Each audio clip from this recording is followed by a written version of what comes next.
Once upon a time, in the small village of Akata, there lived a woman named Amara.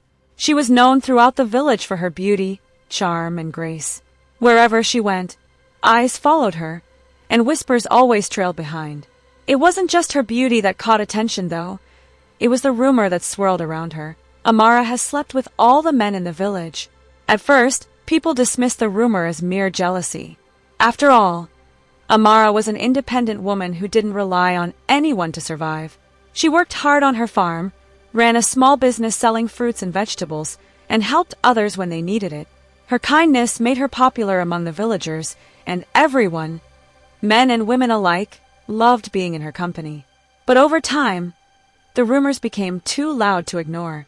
Women in the village began gossiping in hushed tones, and their husbands became distant, avoiding eye contact with their wives whenever Amara's name was mentioned. The village elders, led by Chief Okaro, grew concerned that this rumor was dividing the community. One day, they called for a meeting with Amara to settle the matter once and for all. Amara showed up to the village square, her head held high, knowing exactly why she had been summoned. She stood tall before the elders, and Chief Okaro, after clearing his throat, began to speak. "Amara," he said, "there are rumors circulating that you have engaged in relationships with all the men in this village. We must get to the truth of this matter, for the peace and unity of Akata depend on it." Amara, her face calm but determined, nodded and took a deep breath. "It is true," she said, to the shock of everyone present. "I have slept with all the men in this village." Gasps echoed through the crowd. Some people shook their heads in disbelief. Others whispered frantically. But Amara wasn't done speaking. "Yes, I have shared my bed with the farmer, the blacksmith, the fisherman, and even the elders," she continued.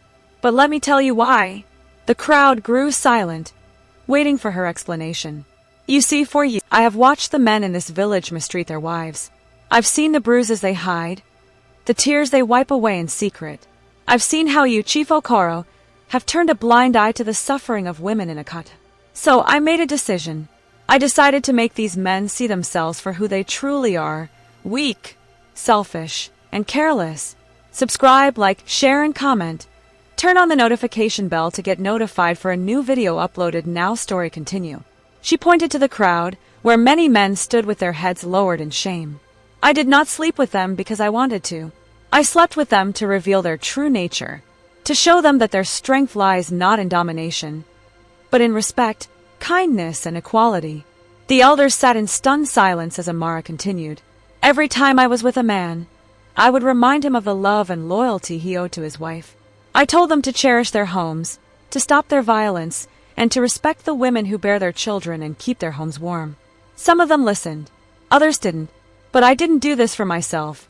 I did it for the women of this village, who deserve better." A murmur went through the crowd as Amara's words sank in. Many women wiped tears from their eyes, and the men who had been named shifted uncomfortably, feeling the weight of her truth. Chief Okaro, his voice now softer, spoke again. "You could have spoken out. You could have come to us, and we would have listened." Amara shook her head. "Would you have listened, when you've let so many cries go unheard before? I had to show you all, not just tell you. And now you see the consequences of your actions." Chief Okaro nodded, realizing the truth in her words. The elders, too, exchanged glances, knowing that something needed to change in their village. After a long pause, Chief Okaro stood and raised his hand for silence. "Amara, though your methods were unconventional, you have opened our eyes to a reality we could no longer ignore. From today onward, we will work to build a better Akata, where women are respected, and where no man has the right to mistreat his wife." The crowd erupted into applause, and Amara, her mission complete, left the village square, her head held high. From that day, the village of Akata changed. The men treated their wives with greater care and respect, and the women, inspired by Amara's bravery, spoke up for themselves more than ever. Amara herself became a legend, a symbol of strength, wisdom, and the power of taking a stand, no matter the cost. And as for the rumors, they faded away, replaced by stories of how one woman had changed the hearts of an entire village. If you find this interesting, kindly subscribe, like, share, and comment. Turn on the notification bell to get notified for a new video uploaded.